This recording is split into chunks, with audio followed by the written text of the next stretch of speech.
warahmatullahi wabarakatuh. Salam sejahtera untuk kita semua. Perkenalkan, nama saya Fauzul Hadid, asal Aceh, Kabupaten Pidi, Sigli. Saya taruna di Politeknik Kelautan dan Perikanan Aceh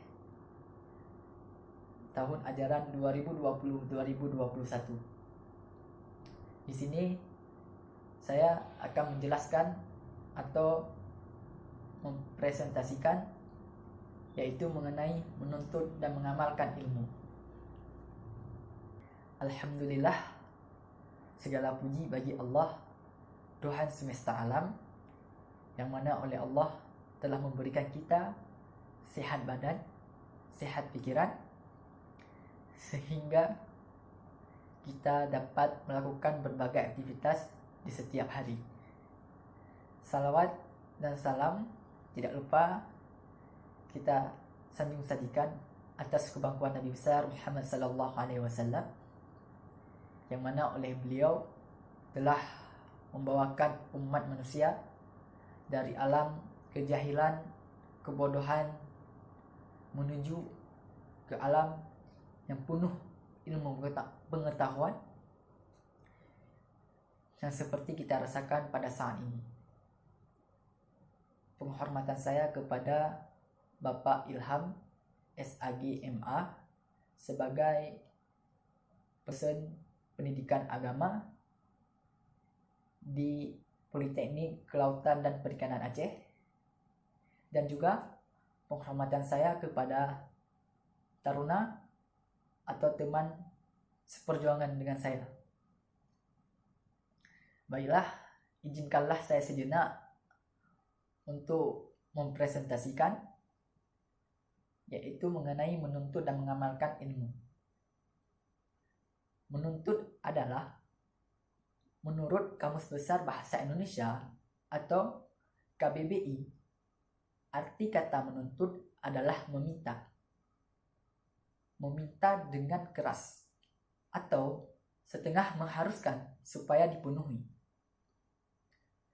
Menuntut ilmu, dalam Islam, menuntut ilmu adalah suatu kewajiban,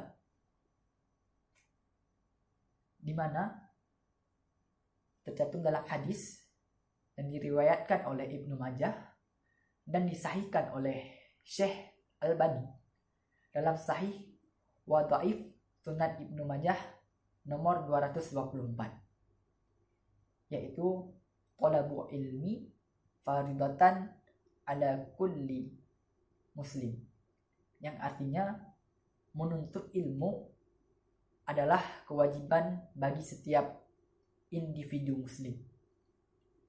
Dan juga di dalam Al-Quran Allah memberitahukan kepada umatnya bahwa orang yang berilmu dan mengamalkannya adalah salah satu orang yang disayangi Allah Subhanahu wa taala dan menjadi orang yang nantinya akan diselamatkan dari api neraka.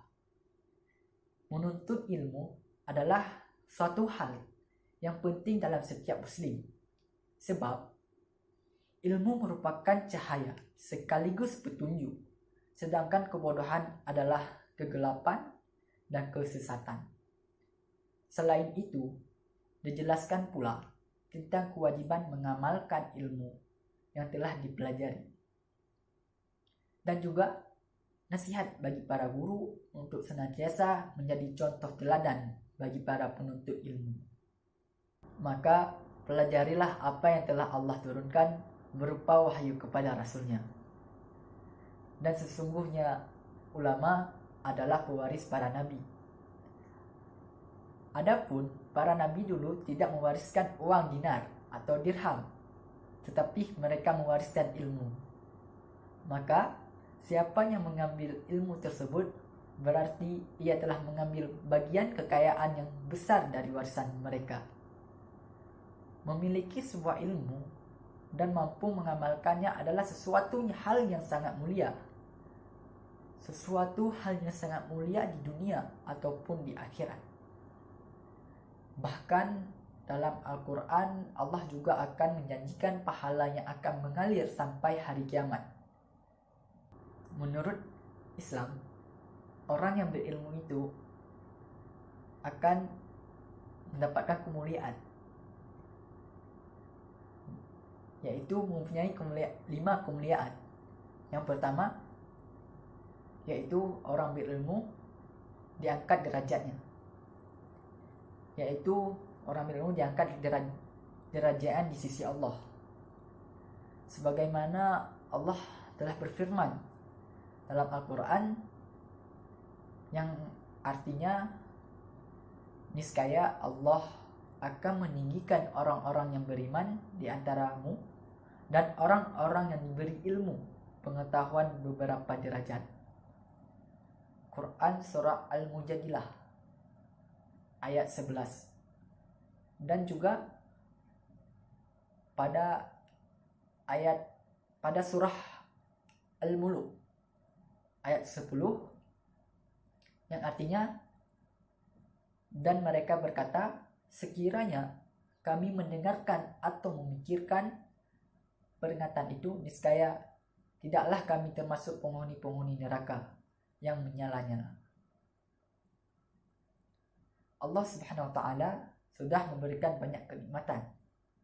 Jika kita tidak gunakan dengan baik, maka kita akan menjadi salah satu orang yang merugi, seperti tercantum dalam surah Al-Muluk ayat 10 tersebut. Dan yang kedua, orang berilmu takut kepada Allah. Ini juga telah dijelaskan dalam Al-Quran pada surah Fatir ayat 28,